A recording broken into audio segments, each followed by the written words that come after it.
When I arrived at MIT on my Fulbright Fellowship in 2024, I experienced pure brilliance. But what I didn't expect was humility.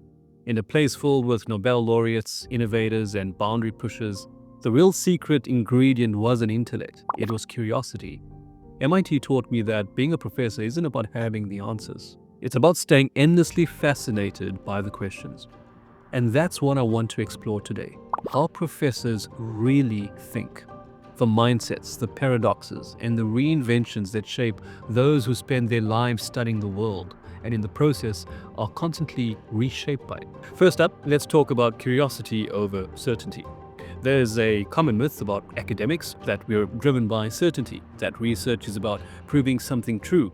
In reality, the best professors are driven by doubt. At MIT, you quickly learn that knowledge isn't a trophy, it's a moving target.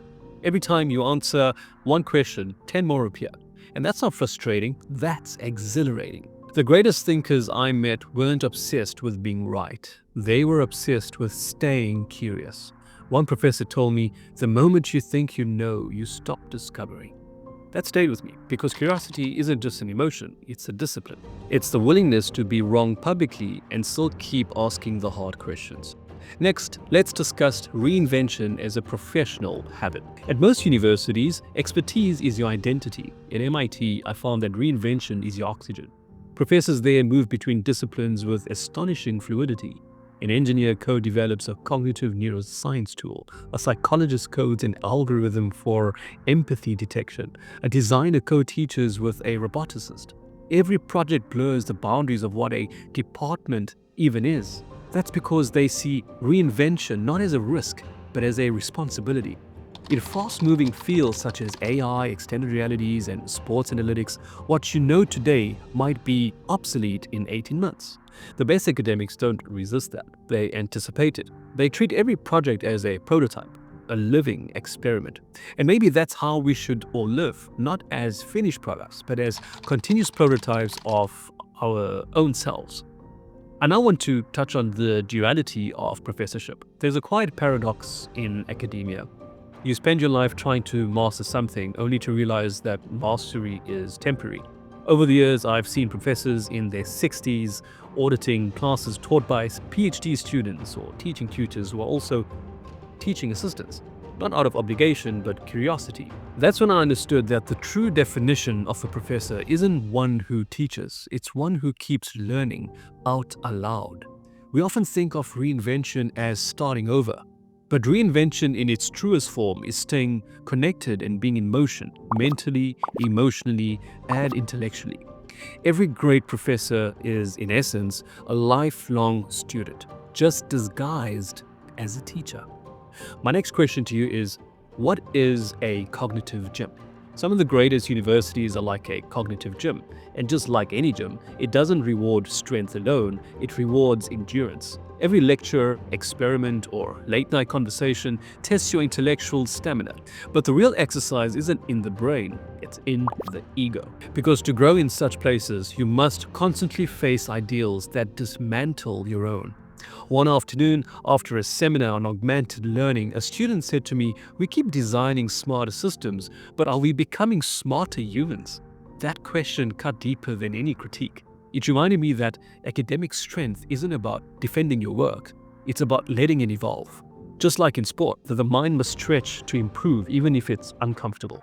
If you're applying for academic jobs and feel stuck guessing, I've released a free roadmap to Professorship Toolkit. It has CV and cover letter templates, job talk guidance, submission strategy, and the unwritten rules of academia. The roadmap to Professorship Toolkit is a practical set of templates, guidance, and lessons for academic job applications, CVs, cover letters, job talks, teaching philosophy statements, and submission strategy. The toolkit covers academic versions for both the US and the UK. It also covers the unwritten rules of academia, how to craft a strong research narrative, what to do when hiring committees go quiet, and how to deal with imposter syndrome. Thousands of scholars waste years guessing. You don't have to. In 2026, that can change. You can find the free toolkit in the video description below. The next part of this video that we talk about is the human equation. Behind every paper and publication lies something deeply human. frustration, failure, and the quiet courage to keep showing up. What we often call rigor is really persistence in disguise. One professor told me 10 years ago, if your experiment always works, you're not asking the right question. That line could easily apply to life. The courage to fail publicly and still keep teaching. That's not just academia, that's humanity. And maybe that's the greatest lesson academia can teach the rest of us, that intelligence isn't found in knowing, it's found in becoming. So, in closing, let's touch on something called the reinvention loop. In the end, being a professor isn't about status or authority, it's about stewardship. The best professors don't stand above knowledge, they stand beside it.